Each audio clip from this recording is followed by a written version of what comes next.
Lunar ஏரி இது இந்தியாவில் மகாராஷ்டிரா மாநிலத்தில் புல்டானா மாவட்டத்தில் அமைந்திருக்கு. இந்த ஏரி மனிதர்களால் உருவாக்கப்பட்டது அல்ல. 56,000 வருடங்களுக்கு முன் பூமியை வந்து தாக்கிய எரிகள் மூலமாக இந்த ஏரி உருவாக்கப்பட்டுள்ளது.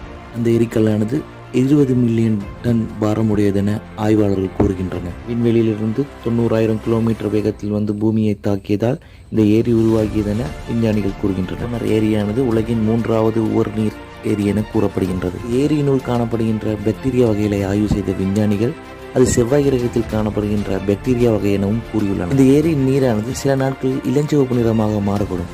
அதுக்கான காரணம் இன்று வரை அறியப்படவில்லை.